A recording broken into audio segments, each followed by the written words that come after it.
Yo guys, it's me, Clyde Aquino. Padulong mi karon sa Binuangan, Misamis Oriental.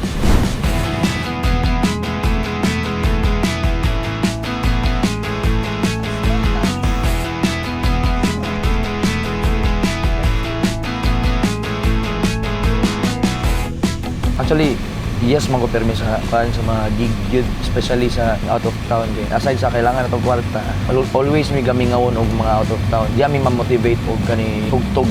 Daya ang feeling pag mag out of town o kanang bar gigs lang kay mas energetic kapag out of town. Para sa ko ang out of town kay opportunity para mas mailhan pa sa mga younger generations and maka-experience mga pinakadakong award experience.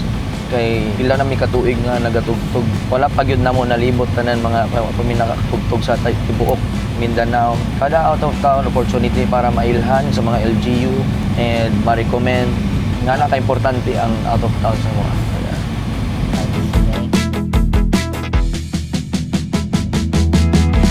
Play music still worth all the effort.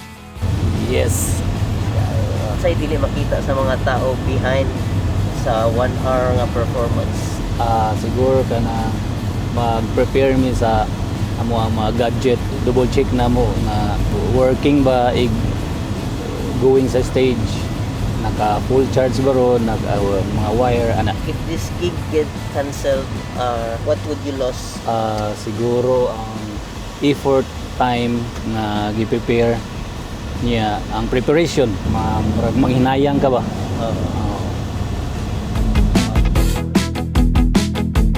Who's always late in the band? Clyde?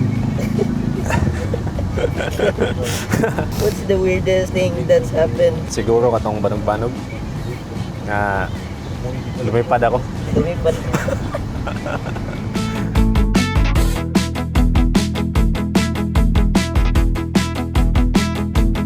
While we're driving, what are you thinking about? Sapaw. Sapaw. Sabaw kay lasing pa.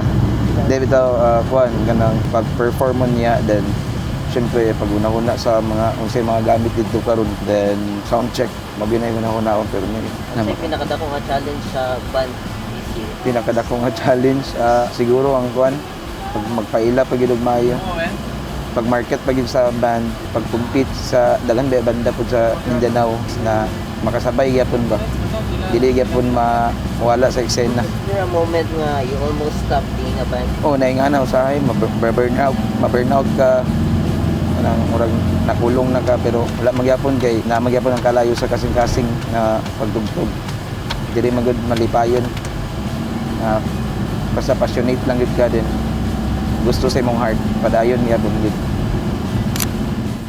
Grabe ba, pag-abot na mo din ganahan kay ko sa lugar kay ngano, kitap lang na daan na mo ang dinyo set up nila ba kay mabawaan jud mo nga pang big event jud kayo. Bangko ang ilang stage nila, ilang covered court. Nindot kay bay. Bisag apoy ang biyahe pero good sa kayo. So good nga sige migtugtog sa kwan out of town, murag wala na ko gibati og kwan bay na kakulba. Good sa jud yung tanan. Excited ako. Pinaka worst ka na mabugtuan ko og kanang string. Yan ikaduha kanang kalibangon ko. Kay malibang jud ko. Putol jud ang magitara na bay. Promise.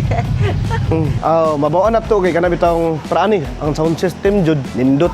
Kung nindot jud bay, nindot jud ang kana output, nindot ang labas mo nang kamo mga organizers or sa mga LGU barangay. Kuha jud mo ganang gwapo nga setup para gwapo ang event para impact do gayo.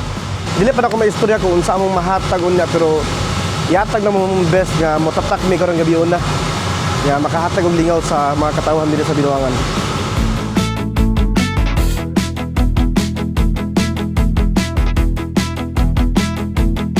Hi, ako day si AJ. Ako day ang PA or roadie sa Inside City. Pagsakay pa lang sa van, nagsugod na di akong trabaho. Sama lang akong i-arrange sila mga gamit. Dapat safety, then pinakadako na ako trabaho para mag-sound check na or para mag-start ang tukar. Ay, yaman good ang mga technical difficulties ba. Mabit ako makasagubang, tukar na namo sa makaganihan, ay dagat kayo mga sama-samay, mga monitor. Ano pinakaganahan nga part nga uban-uban ka sa Inside City? Kaon ba kaon. Dahil bitaw, ang banding na mo. Banding. Panalagsa naman po.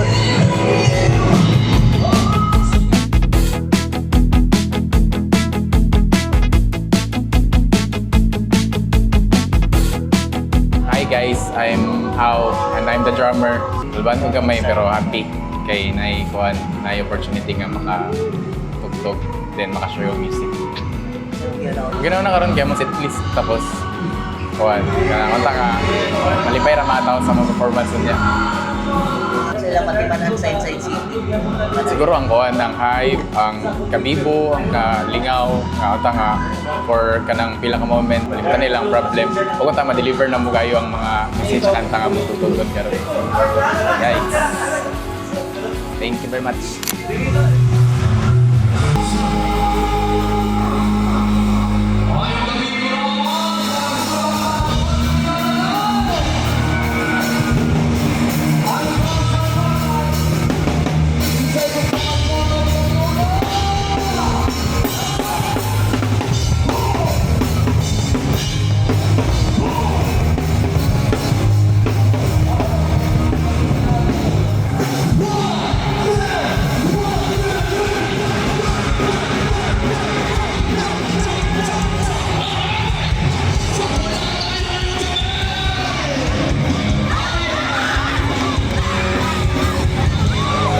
Kumusta yung tubar? So far so good pero may mga technical problem kay tungod kay gabanda ang bass drum sa likod padulong stage pero so far okay ra gyapon survive. Enjoy kayo enjoy po ng mga tao. Grabe ka Bibo bay. Salamat kayo sa binuangan sa mainit nga suporta sa Inside City. Super lingaw kayo. Ang favorite moment nako sa motor karon katong nagkuha si Clyde og babae sa stage. And then amo gikanta kay Buwan then entertain og maayo ang mga crowd. Na nakita na mo nga nalipay gid sila tanan mga taga Binuangan, Misamis Oriental. Unsa nga moment sa inyong tubar nga nakaingon ka nga worth it inyong trip dire? Katong gipatindog na ni Clyde ang mga tao nga ni-response pod sila. Grabe ila lang warm welcome sa Inside City then kami na kuan pod mi kung malipay ang crowd, malipay pod mi. Sa among kasing-kasing malipay pod. As a musician, kana gyud among kalipay na mo response ang crowd.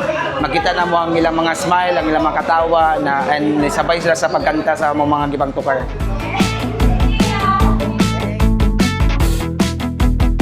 After all these years, why do you still do this? Actually, part na sa akong life ang music, ang pagbanda. So, bisan og struggle this year, unsa bay ma-encounter na itong problema, pero padayon gyapon sa music, gyapon kay usaman makahatag og kalipay. What keeps Inside City going? Still gyapon ka make og original composition din basi na chance this year na ang original na mo cater ba. So padayon gyapon padayon. Sana inyong dream karon as a band? Karon more on experiment gyapon about sa amo ang passion about music din continuous lang gyapon create og original composition din at the same time gigs ana ba. Okay, thank you. 20 years from now, unta dili mi malimtan sa mga tao na natugtugan namo, especially sa mga nag-follow sa mua, naganahan sa mua. Unta dili mi malimtan mga memories na lingaw kaayo mi kauban sila. Ayun lang, unta madumduman nila the way mi entertain sa ila. As a performer, ginabuhat na mo ang tanan para makakonect sa ilaha, dili lang sa music, apil na po sa after sa performance makasusturyahanay taman sa makaya na mo sa mong energy muhatag yun make time sa mga followers, mga giganahan sa mua. So unta dili mi ninyo malimtan. Let's go. Salamat kayo, salamat.